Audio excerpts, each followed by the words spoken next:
Boa noite mais uma vez, irmãos e irmãs em Cristo. Amém? Vamos abrir as nossas Bíblias em Colossenses, capítulo 3. Nós vamos ler dos versos 1 ao verso 17. Colossenses, carta de Paulo aos Colossenses, capítulo 3, versos 1 a 17. Nós estamos, durante o mês de setembro, essa é a quarta mensagem no tema de santificação.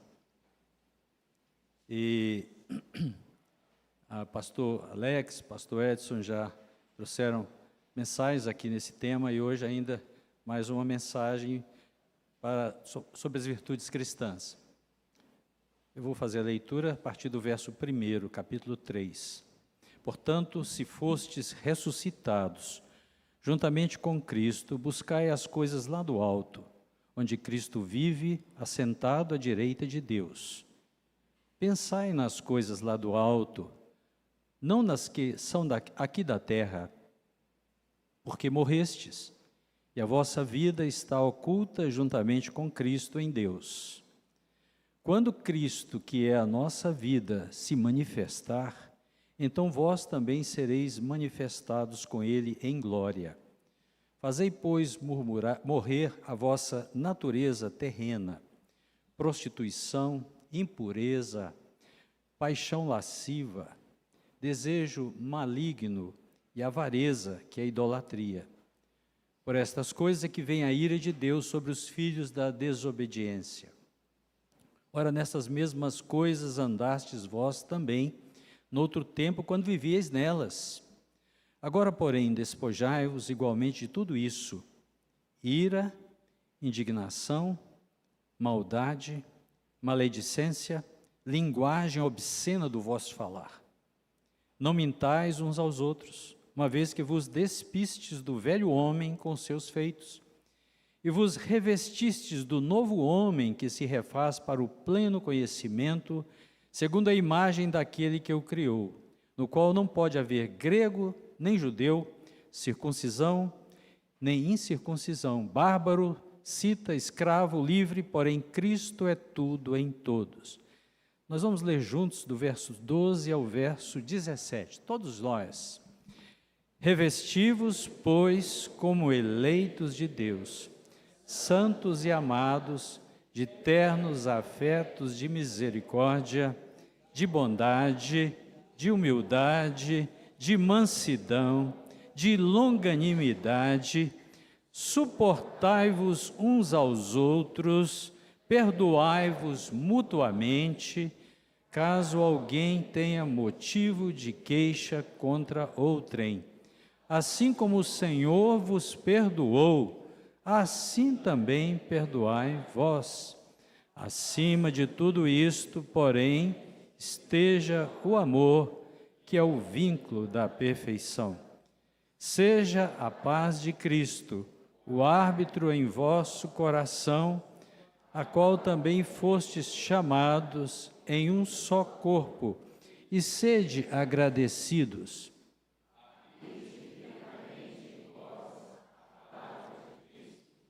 Instruí-vos e aconselhai-vos mutuamente em toda a sabedoria, louvando a Deus com salmos, hinos, cânticos espirituais, com gratidão em vosso coração. E tudo o que fizerdes, seja em palavra, seja em ação, fazei-o em nome do Senhor Jesus, dando por ele graças a Deus Pai. Amém, irmãos?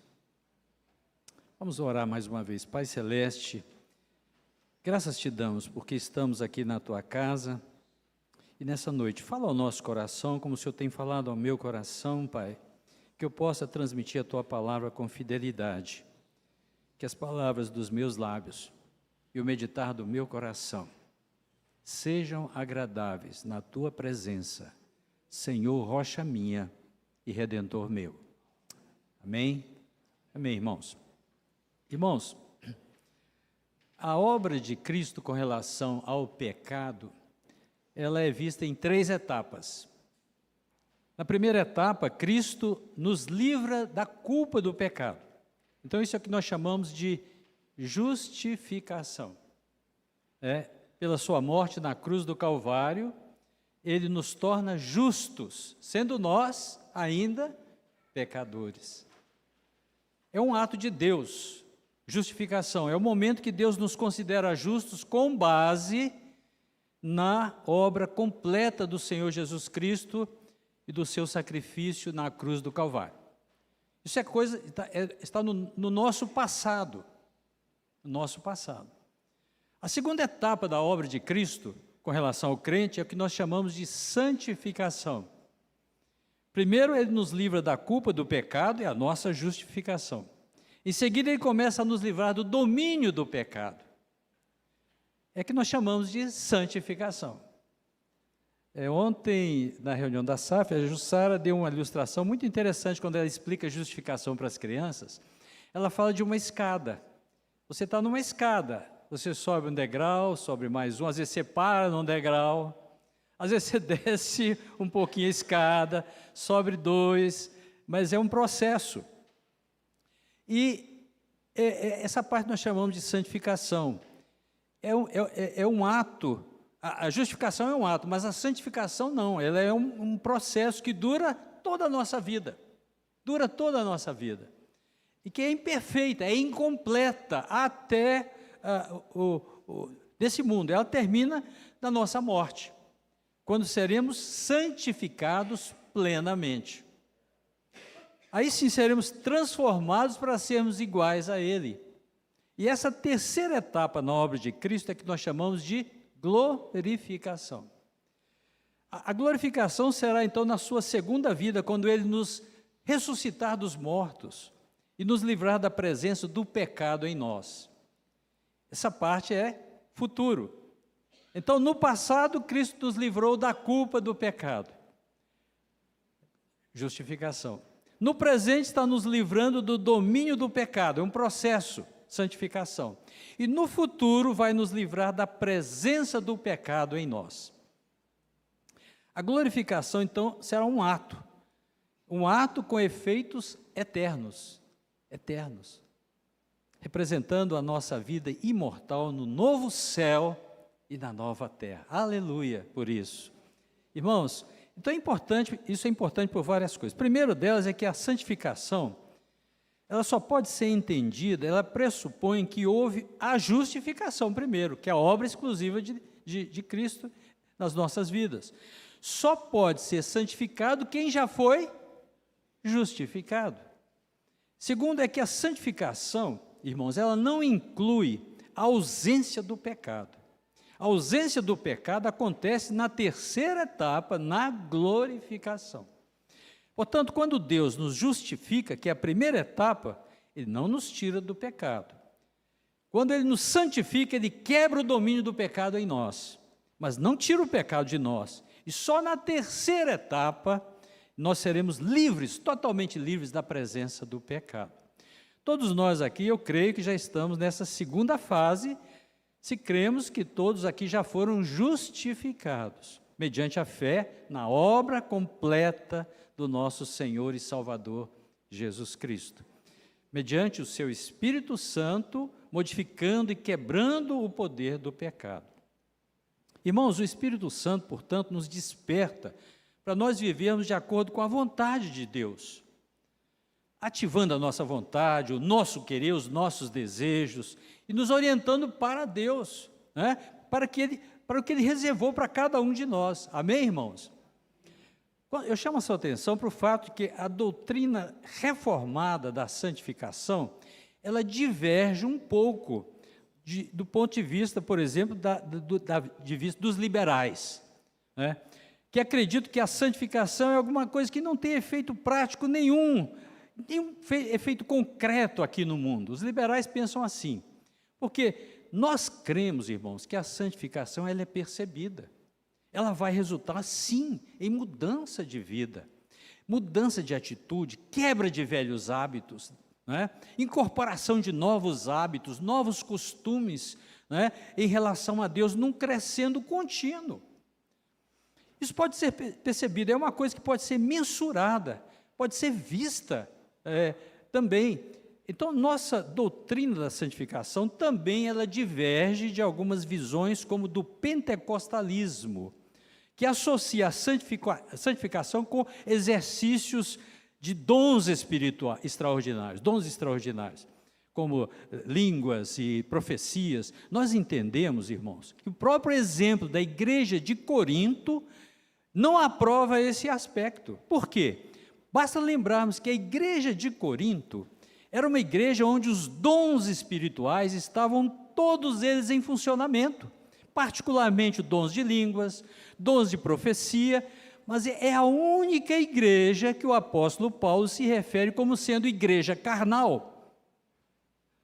Então, para a nossa santificação, ela não está ligada à manifestação de dons espirituais. Na visão reformada, não existe essa ligação. E, por último, nós divergimos também de algumas linhas que nós chamamos de perfeccionistas. O que é isso? É que alguns dizem que nesse mundo é possível você viver, ter a santificação tal, que você chega a ponto de não mais pecar. Então, por exemplo, algumas linhas do pensamento metodista, derivadas de Wesley, descrevem, se utilizam daquilo que Wesley chamou nos seus sermões, da experiência do amor perfeito. O que é isso? Em que consiste essa doutrina? É que o cristão chega a um nível que ele ama a Deus tão intensamente, tão perfeitamente, que ele perde completamente o apetite de pecado. Ele entra num estado de perfeição. Irmãos, por mais que a gente almeje isto, que o Wesley falou, nós, entretanto, reconhecemos que não é possível pensar aqui isso nesse mundo. Sempre estaremos em luta contra o pecado. E minha última observação nesse momento, antes de estudar o texto que nós lemos, é que na visão reformada, a santificação, irmãos, é um processo que de fato traz libertação do pecado, e que um crente vivendo em pecado é uma contradição ao ensino das Escrituras, é uma contradição. Onde abundou o pecado, superabundou a graça. Portanto, pelo poder do Espírito Santo, pela obra de Cristo, o crente pode sim viver nesse mundo uma vida santa, onde o pecado é um acidente. O pecado portanto, o pecado não pode ser aquilo que nos define. Não.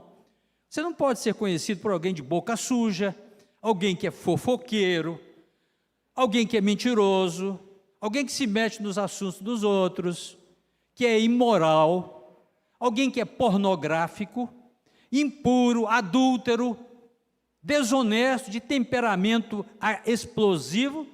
Não, você não pode ser assim definido pelo pecado se você é crente em Jesus Cristo.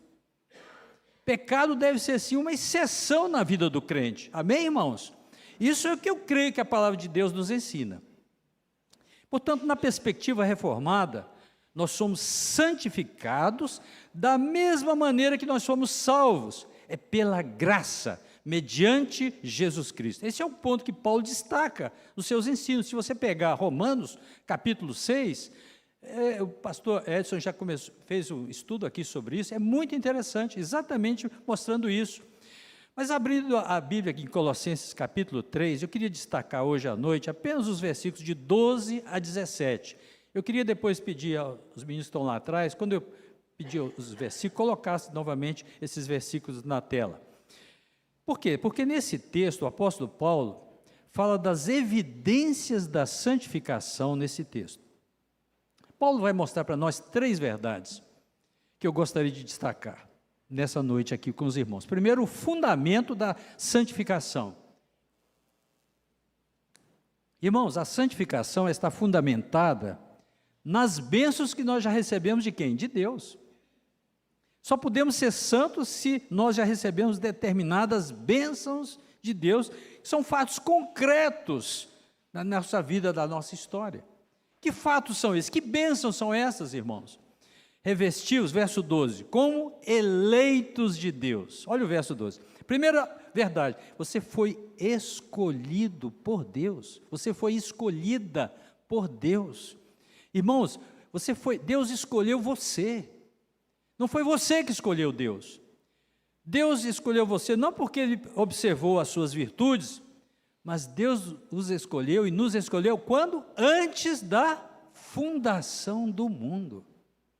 Irmãos, Deus escolheu você não foi por causa dos seus méritos, mas Deus escolheu você em Cristo. Deus escolheu você para a salvação. Irmãos, Deus escolheu você para a santificação. Deus escolheu você para que você seja santo.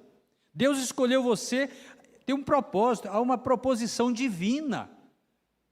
Então você pode ser santo porque Deus te conheceu, Deus amou você, Deus te escolheu antes, lá na eternidade. Amém, irmãos? A segunda razão, o segundo fundamento que nós podemos ser santos é que você foi separado para ser propriedade exclusiva de Deus. Olha novamente o verso 2: revesti-vos, pois, como eleitos de Deus, santos. Existem dois aspectos da santificação, irmãos. Aquela posicional e aquela processual. O que é isso? No momento que você crê no Senhor Jesus Cristo, você foi feito santo. Você foi feito o quê? Separado. Santo significa separado. Você é propriedade exclusiva de Deus. Deus não divide você com mais ninguém. Você é só dele. Você é totalmente dele. Agora você foi posicionalmente colocado como separado para Deus. Agora você entra num processo de santificação. É um processo progressivo. Agora, posicionado, agora é um processo progressivo. Terceiro, você pode ser santo porque você é amado de Deus. É santos e amados. Quando você encontra alguém, com um complexo de inferioridade, com autoestima lá embaixo, passando por alguma turbulência na vida, ou duvidando talvez do cuidado de Deus, pensa um pouquinho e reflita o seguinte: você acha pouco? Você pode conversar com ele, e às vezes é conosco mesmo, você acha pouco o fato de você ser amado por Deus? É pouco? Se Deus é a pessoa mais importante do universo, irmãos, eu fico imaginando, se Deus é o Criador de todas as coisas, se Deus é o mantenedor da vida, se Deus tem as rédeas da história nas suas mãos, e se Deus ama você acha isso pouco? Você é amado por Deus? Às vezes a gente não para pensar isso. E quarto lugar, para que você seja santo, você foi perdoado por Deus. Olha o versículo 13: assim como o Senhor vos perdoou, assim também perdoai vós.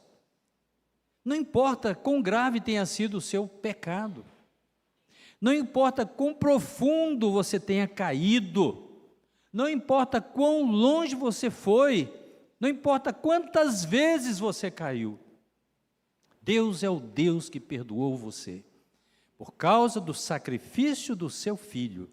Então essa é a base, esse é o alicerce da santificação. Amém, irmãos? Essa é a coluna central que mantém de pé esse edifício da santificação. Tendo olhado a base, vamos olhar em segundo lugar, como é a santificação, como esse uso contínuo de vestimentas espirituais providenciadas por Deus. O verso 8 dessa passagem que nós lemos, diz assim: agora, porém, despojai-vos igualmente de tudo isso: ira, indignação, maldade, maledicência, linguagem obscena do vosso falar, mentira, não mintais uns aos outros, e assim por diante. Irmãos, o que o apóstolo Paulo está dizendo aqui? É que essa é a vida velha que nós tínhamos antes de Cristo, aqueles hábitos, aquelas manias, aquelas atitudes, aquelas palavras, aquelas ações nossas, aquelas reações, como isso é uma roupa suja. Você tem que chegar em casa suado, você tira essa roupa suja, e aí você vai tomar um banho gostoso, vai colocar uma roupinha limpinha, Você precisa se revestir. Então a linguagem do verso 2 fala: revesti-vos, tira essa roupa suja, põe uma roupa limpa, Eu queria olhar para essa cena de revesti-vos pensando em nós refazer o nosso guarda-roupa. Pensa, dá uma mexida boa ali no seu armário, coloca algumas roupas de grife celestial, hein? Já pensou, grife celestial? Mudar aquelas roupas velhas e colocar roupas novas? Como é que anda o seu guarda-roupa, meu irmão? Como é que anda o seu guarda-roupa, minha irmã? Você vai colocar algumas roupas, você não pode deixar de usar. Se você quer se apresentar bem aos olhos de Deus, e aos olhos dos homens também, o que você precisa se revestir? Verso 12: revesti-vos como eleitos de Deus, santos e amados. Primeiro fala de ternos afetos de misericórdia. Santificação não tem apenas a ver com a relação vertical, né, com Deus, mas também, sobretudo, com a relação horizontal. Irmãos, como é que nós lidamos com as pessoas? Como é que você lida com as pessoas? Santificação não é a questão mística de uma relação verticalizada só, não. Santificação tem a ver com como é que você trata o seu pai, como é que você trata a sua mamãe, como é que você trata a sua esposa, como é que você trata o seu esposo, como é que você trata as pessoas que convivem com seus filhos, gritando com eles? Como é que você trata as pessoas que convivem com você no trabalho? Como é que você trata as pessoas que convivem com você na família, na escola? Santificação, irmãos, tem a ver com relacionamento. Você pode ser um homem espiritual, uma mulher espiritual, pode orar 1 hora por dia, mas se de repente você grita com as pessoas, se de repente você é indelicado com seus relacionamentos, você trata mal o seu cônjuge, você grita com seus filhos, você não respeita seus pais. Irmãos, santificação tem a ver primeiro com ternos afetos de misericórdia. Primeira vestimenta. Essa palavra ternos afetos de misericórdia é uma ideia que vem das nossas entranhas, das nossas vísceras. Por quê? Você tem que olhar para as pessoas com misericórdia. Não com dureza, não com sentimento de vingança, não com revide, não com pagar com a mesma moeda. Difícil, né, irmãos? Não pode ser duro com as pessoas, precisa ter ternos afetos de misericórdia. O que é misericórdia? É inclinar o seu coração na miséria do outro. O outro está sofrendo, o outro está machucado, o outro está ferido, o outro está com necessitado, e você sente nas suas entranhas se moverem com paixão por essa pessoa. Como é que está seu guarda-roupa? Segunda roupa que você tem que usar é a bondade. Verso 12, revesti-vos de bondade. O que é bondade? É curioso que na Bíblia tem um homem que foi chamado de bom. Lembra dele? Barnabé. Barnabé foi um homem bom, cheio do Espírito Santo e de fé. Né? O que é de bondade? Barnabé pensava nos outros, mais do que ele pensava em si mesmo. O que eu posso fazer pelo bem do outro, de bom para o outro? O que eu posso fazer de bom para o outro? Ser bom é isso, irmãos, é você identificar uma necessidade do outro e supri-la. Suprir. É você se aproximar de alguém, não é para explorar ele, não é para pedir, né, mas para dar. Isso é ser bom. Isso é ser bom. A gente vê tantos exemplos assim de irmãos agindo assim dessa maneira. Enche o nosso coração de alegria. São atos que visam ajudar, socorrer, suprir, atender a necessidade do outro. Né? Então o apóstolo Paulo está nos dizendo que se eu quero ser santo, eu tenho que botar essa vestimenta de bondade, né, nas minhas palavras, nas minhas ações, sabe, irmãos, nos meus gestos. Difícil? Terceira vestimenta, revestir de humildade. Humildade, irmãos, é bom a gente dizer o que não é humildade. Não é complexo de inferioridade, não. Não é aquela autoestima que eu tenho lá embaixo, não, achatada, não. Não é você dizer, eu sou um zero à esquerda, pastor. Não, eu não presto para nada, eu não valo nada, eu sou pequeno mesmo, eu sou insignificante. Isso não é humildade, não, irmãos. Isso é autocomiseração. Jesus foi humilde. Não tinha nada de autocomiseração na vida dele. Nem complexo de inferioridade na vida do Senhor Jesus. Não tinha isso. Jesus sabia que ele era o Filho do Deus vivo. Humildade é quando você se aproxima do outro, pensando que o outro está numa posição superior a você. Isso é humildade. Humildade é quando você não olha o outro de cima para baixo, de tamanco alto. Isso não é humildade. Quando você despreza o outro no seu coração, isso não é humildade. Quando você se sente melhor que o outro, se coloca acima do outro. Isso não é humildade. É buscar os interesses do outro, do que os seus próprios interesses. Difícil, irmãos? Se você quer ser santo, seja humilde. Não dá para conjugar santidade com arrogância. Não dá para conjugar santidade com altivez. Não dá. Quarto lugar, quarta roupa que você tem que usar, se você quer ser santo, revestir de mansidão. Aqui, mansidão não é ser frouxo não, irmãos, não é ser fraco não. A palavra manso traz a ideia de um animal que foi domesticado. Pensa que você está lá na fazenda, tem um cavalo, cavalo selvagem, você tem que amansar o cavalo, ele é forte, não é? Tem força. Mansidão é a força sob controle, é poder sob domínio. Isso é ser manso. Por exemplo, a Bíblia diz que Moisés era o homem mais manso na época da terra. Moisés era um grande líder, homem de grande força, um homem que encarou a maior autoridade da terra, que foi Faraó, naquela época. Faraó, e fala para o Faraó, deixa o meu povo ir. Diz o Senhor, ele enfrentou o Faraó, um homem manso. Nosso Senhor Jesus foi manso e humilde de coração. Mas quando precisou, ele enfrentou os cambistas lá no templo, expulsou todos eles da casa do seu pai, do seu Senhor. Ser manso é você ter poder, mas você ter domínio próprio, exercer o poder, não para esmagar o outro, mas para ajudar o outro. Isto é ser manso, irmão. Isso é ser manso, irmã. Se você quer ser santo, mais uma vestimenta, tem que se revestir de longanimidade.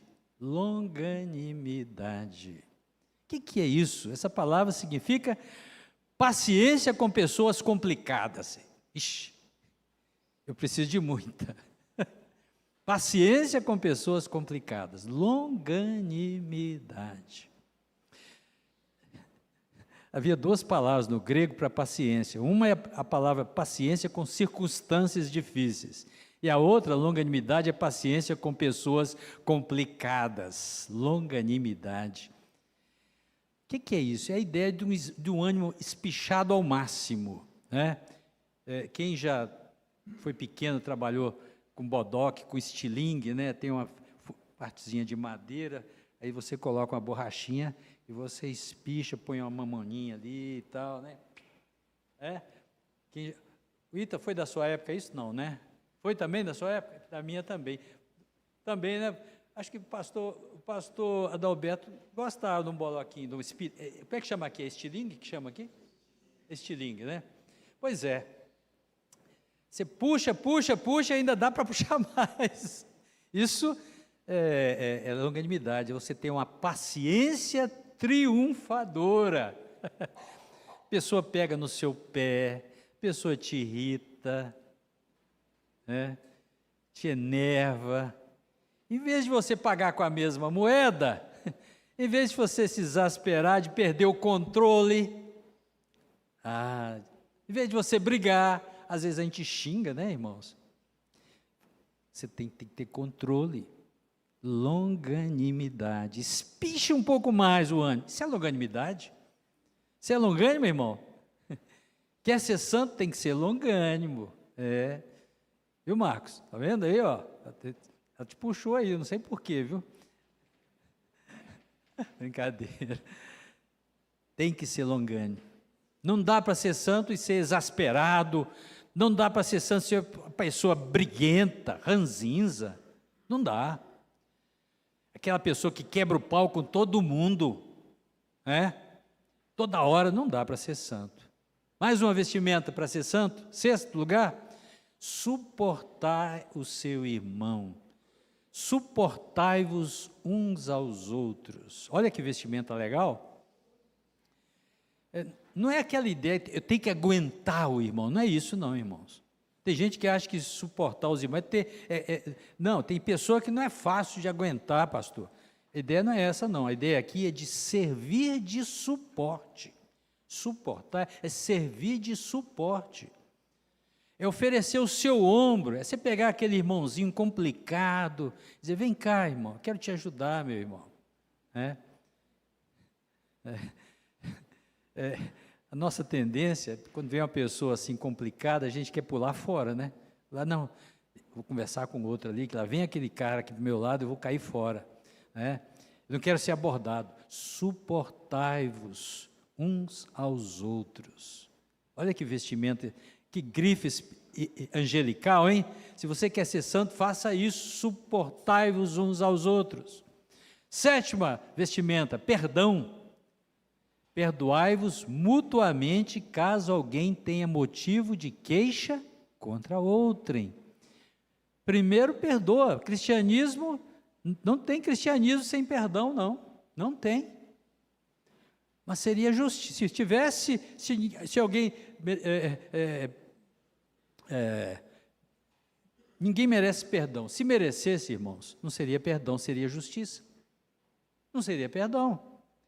Mas é quando o outro erra com você, é quando o outro falha com você, pisa no seu pé, fere o seu direito, machuca você, fala mal de você, é quando o outro não corresponde ao que você esperava dele, aí é quando você tem que exercer perdão.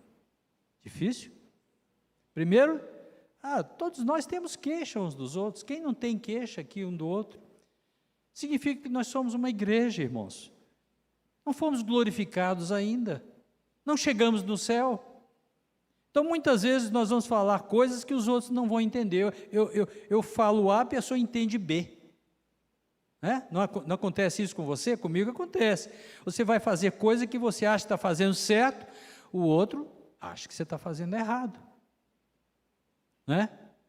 E aí tem hora que ele não vai mais falar com você, vai ficar encolhido num canto, vai ficar magoado, vai ficar ressentido, triste com você. Então nós erramos, às vezes inconscientemente, às vezes deliberadamente. Nós erramos. E nós frustramos uns aos outros. Meus irmãos, vamos ser honestos. As pessoas nos frustram e nós também frustramos as pessoas. Portanto, não tem saúde emocional sem perdão. Coloque isso na sua cabeça, nem no casamento, nem na família, nem na igreja, a não ser que você exerça perdão, aí a sua vida emocional e espiritual vai ficar firme, senão ela adoece, a sua vida emocional e espiritual adoece. Tem que haver perdão, amém, irmãos? Perdoai-vos mutuamente, é a base. Qual que é a base? É porque você já foi perdoado. Agora preste atenção, nós trabalhamos isso aqui já na igreja. Olha o versículo 13, suportai-vos uns aos outros, perdoai-vos mutuamente, caso alguém tenha motivo de queixa contra outro. Assim como o Senhor vos perdoou, assim também perdoai vós. Aí você diz, mas esse negócio de perdão, pastor, o senhor não conhece a minha história. Se eu for contar a minha história para o senhor, até pedra chora, né? Já ouviu essa conversa, né? Aí o senhor vai me dar razão, pastor? A pessoa foi longe demais comigo, foi maldosa, essa pessoa não, essa não dá. Posso até perdoar, mas ela para lá e eu para cá, sinto muito, foi demais. E o apóstolo Paulo, prevendo que a gente ia ter essas pretensas desculpas, ele diz, você e eu devemos perdoar, assim como Deus em Cristo nos perdoou. Eu pergunto, quanto é que Deus perdoou você, irmão? Quanto que Deus perdoou você? Até quando Deus te perdoou? Imagine se Deus dissesse assim: olha, você foi longe demais, viu, Perrinho? Sinto muito, chega, não tem mais perdão para você. Eu estaria arruinado. Estaria arruinado. Mas outra colocação diz que Deus perdoa os nossos pecados e deles não mais se lembra. Está lá em Hebreus, olha aí. Mas a pessoa se... Pastor, eu perdoo, mas não esqueço. Não. Se Deus perdoa e esquece, eu estou frito, porque eu não consigo esquecer.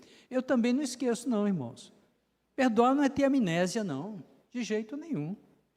Eu fui magoado, sim, eu já fui magoado. Eu perdoei, mas eu sempre me lembro. Mas perdoar e esquecer é você nunca mais cobrar aquela dívida. Isso sim é perdoar e esquecer. É você nunca mais lançar no rosto da pessoa que você perdoou a dívida do pecado que essa pessoa cometeu contra você. Isso é perdoar e esquecer. Mas eu me lembro o que aconteceu. Eu não tenho amnésia. Eu me lembro daquilo que aconteceu, que eu fui magoado. Como aquilo me fez mal, como me machucou, como eu passei dias chorando, triste com aquilo que aconteceu comigo, mas eu não lanço mais, eu amo aquela pessoa como eu amava antes, porque Deus é que fez isso comigo, me transformou o meu ser. Difícil? É difícil, mas é a vestimenta que Deus quer que você use.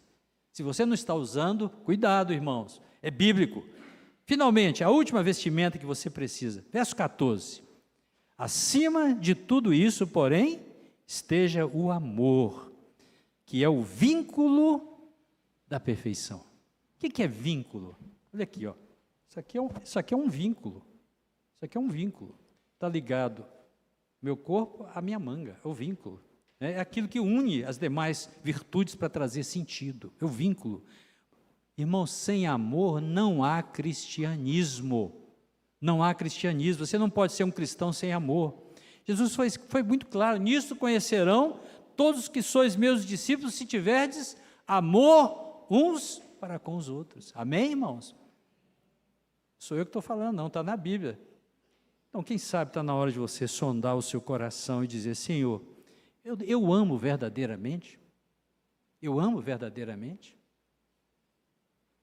Eu quero concluir com o último ponto, que você deve ser santo por causa da base, do que Deus fez por mim e por você. Você deve ser santo ao usar progressivo e constantemente as vestimentas espirituais que Deus providencia para você. Mas, em último lugar, você deve ser santo, e é possível ser santo mediante o uso dos recursos que Deus providenciou para você. Que recursos são esses? Eu vou citar só 3 recursos para nós terminarmos. Primeiro, a paz de Cristo. Versículo 15, vamos lá? Vamos ler juntos de novo? Versículo 15. Seja a paz de Cristo o árbitro em vosso coração, a qual também foste chamados em um só corpo, e sede agradecido. Note a figura do árbitro. A gente, quando fala em árbitro, a gente já pensa em jogo de futebol, né? O árbitro está lá, né? O Ailton já foi goleiro, já sabe disso. O árbitro está lá, deu uma falta. Parou, cobra a falta. Se foi falta leve, tudo bem. Mas se foi uma falta, né, mais intensa, cartão amarelo. O cara foi cartão amarelo para ele.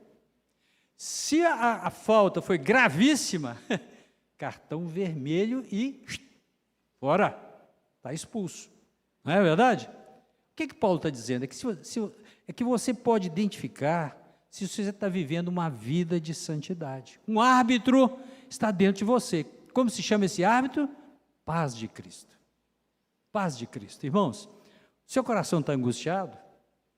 Isso é uma sirene, é um alarme. É como se um sensor que Deus botou dentro de você se chama paz de Cristo. Se você não está tendo paz no seu coração, para um pouco, comece a examinar. De repente, quem sabe você está fazendo alguma falta, cartão amarelo, uau, está recebendo um cartão amarelo de Deus, verifica a sua vida. Se você está fazendo coisa que está tirando o seu sono, olha, dá uma olhadinha. Talvez a sua atitude não está sendo santa, não está sendo correta. Você está sentindo falta a paz de Deus na sua vida, uma angústia. Quem sabe isso não é uma demonstração para nós corrigirmos a nossa vida. Às vezes você está em algum lugar, você está se sentindo ali desconfortável naquele lugar. Percebe que Deus não pode estar alegre com você ali. É a paz de Cristo que está faltando na sua vida. Olha isso, examina isso. A paz de Cristo é o árbitro do seu coração. Primeira consideração. A segunda, o recurso de Deus para você ser santo, irmãos, é a palavra de Cristo. Veja o verso 16, vamos ler novamente o 16. Habite ricamente em vós a palavra de Cristo.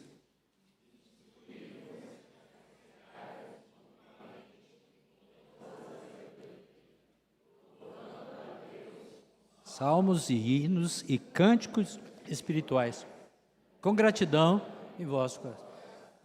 Interessante, é o mesmo texto, está lá em Efésios capítulo 5, depois vocês podem ler de 18 a 21, mas um paralelo, ou seja, habitar ricamente em nós a palavra de Cristo. É a mesma coisa de dizer, está cheio do Espírito Santo. Irmãos, para que a palavra de Cristo possa habitar no meu coração, primeira coisa, o que eu tenho que fazer? Ler a palavra. Ler a palavra. Não adianta eu deixar a Bíblia lá no armário, trazer somente a Bíblia para a igreja, uma vez por semana. Meu bem, cadê minha Bíblia? Nós temos que ir para a igreja hoje. Você viu onde eu coloquei minha Bíblia? Você não vai conseguir, dessa maneira, ser rico na palavra de Deus. Não, não vai. Se você quer ser santo, tem que ler a palavra de Deus continuamente. Amém, irmãos? Santifica-os na verdade, a tua palavra é a verdade. Então, quem não sabe, não está na hora de você ter um tempo diariamente, alguns minutos, constantemente. Tira um horáriozinho, antes de ir trabalhar, antes do café da manhã, quem sabe. Lê a Bíblia, intervalo para você meditar na palavra de Deus. Um tempo para você gastar sós com Deus, para que essa palavra habite ricamente na sua vida. Amém, irmãos? Você vai pensar sendo orientado pela palavra, você vai falar orientado pela Bíblia, você vai agir orientado pela Bíblia, você vai tomar decisões orientado pela Bíblia, você vai tal lugar, fazer tal negócio orientado pela Bíblia, você vai tomar uma decisão orientado pela Bíblia. Então a palavra de Deus vai habitar ricamente no seu coração. Senão você vai tomar na cabeça. Quando a palavra de Deus habita ricamente em você, o que vai acontecer? Você vai poder instruir, você vai poder aconselhar. Irmãos, só ensina quem aprende. Quem para de aprender, para de ensinar, para de instruir. Cessa de ensinar. Se você não conhece, como é que você vai poder instruir alguém? Se você não tem os valores de Deus, como é que você vai aconselhar? Só aconselha para o mal. Sabe, irmãos, nós somos conselheiros. Querendo ou não, estamos instruindo as pessoas para o bem ou instruindo para o mal? De que maneira nós estamos aconselhando? Quando você está cheio da palavra, sabe o que vai acontecer? Em vez daquela murmuração na sua boca, vai sair louvor a Deus. Em vez de você ficar xingando palavrão, murmuração, reclamando da vida, vai sair adoração ao Senhor. Em vez de você ficar sempre insatisfeito com a vida, vai haver gratidão na sua vida. Amém, irmãos? Em vez de você ficar insatisfeito com a vida, louve a Deus, gratidão. Isso não é automático. É fruto de você ter compromisso com a palavra do Senhor. Finalmente, o último recurso que Deus oferece é o nome de Cristo. Vamos ler juntos o verso 17? E tudo que fizeres, seja em palavra, seja em ação, fazei-o em nome do Senhor Jesus, dando por ele graças a Deus Pai. Eu queria chamar a sua atenção para esse ponto. E tudo, não é alguma coisa não, irmãos. Tudo que fizeres, de que maneira? Em palavra ou em ação, você está falando, você está fazendo. eu queria fazer uma pergunta. O que você tem falado? Tudo que você tem falado, você pode dizer que você fala é em nome de Cristo? O que você está fazendo? Você pode dizer, estou fazendo em nome de Cristo? Esse é um ponto importantíssimo, irmão, porque muita coisa que nós fazemos, irmãos, a gente não pode botar, às vezes, o nome de Cristo. Por isso, graças a Deus, que Deus nos ajude, irmãos, a sermos santos, porque foi para a santificação que Ele nos escolheu. E a santificação começa, não é lá fora, não, começa aqui dentro de nós, na nossa mente, no nosso coração. Deus nos dá uma nova vida, Deus nos dá novos hábitos, é uma nova natureza, novos valores, Deus nos dá novos princípios. Você é chamado, e eu fui chamado, somos chamados para viver em santidade, irmãos. Santidade não é opção, não é opção para pastor, para líder, para missionário, não. É o estilo de vida de todo aquele que é filho de Deus. Porque Ele diz, sede santos, porque eu sou santo. O Senhor é seu Deus, então você precisa lutar para viver em santidade. Sabe, irmãos, o mundo está desse jeito, porque a igreja não é santa como deveria, sabe? O mundo está desse jeito porque eu não sou santo como eu deveria. O ladrão está lá fora porque a igreja não foi santa e não chegou até ele. O político corrupto está lá fora porque a igreja não foi santa, não foi luz e não chegou até ele. Os lares não estão sendo santos. Santidade começa dentro de nós, depois vai para os nossos lares e vai para fora. Um versículo que é muito importante, se você puder colocar aqui agora, 2 Crônicas 7,14. Eu queria que todos nós lêssemos esse versículo nessa noite, ao encerrarmos essa mensagem. 2 Crônicas 7,14. Vamos ler juntos? Se o meu povo, que se chama pelo meu nome, se humilhar e orar e me buscar e se converter dos seus maus caminhos, então eu ouvirei dos céus, perdoarei os seus pecados e sararei a sua terra. Irmãos, esse texto é para a igreja. Povo de Deus, eu e você precisamos arrepender dos nossos pecados para que Ele venha sarar o povo. Nós temos que parar de brincar de crentes, irmãos. Precisamos estar no centro da vontade de Deus. E o diabo é o leão que ruge ao nosso redor procurando nos tragar. Porque sem a santificação, ninguém verá o Senhor. Pai Celeste, nessa noite, nos colocamos na Tua presença, com os corações gratos, porque o Senhor é o único Deus, santo, eterno, verdadeiro. Cria em mim, Senhor, o desejo de servir ao Senhor, de deixar de lado tudo aquilo que impede o meu relacionamento com o Senhor, tudo aquilo que a Tua palavra diz nessa noite, ira, indignação, maldade, maledicência, linguagem obscena do falar, mentira. Ó Pai, que nós possamos nos despir desse velho homem, para a Tua honra e para a Tua glória, vivermos uma vida santificada, buscando a santificação no nosso falar, no nosso agir, nos nossos costumes, no nosso viver diário, em nome de Jesus. Amém. Deus abençoe, irmãos.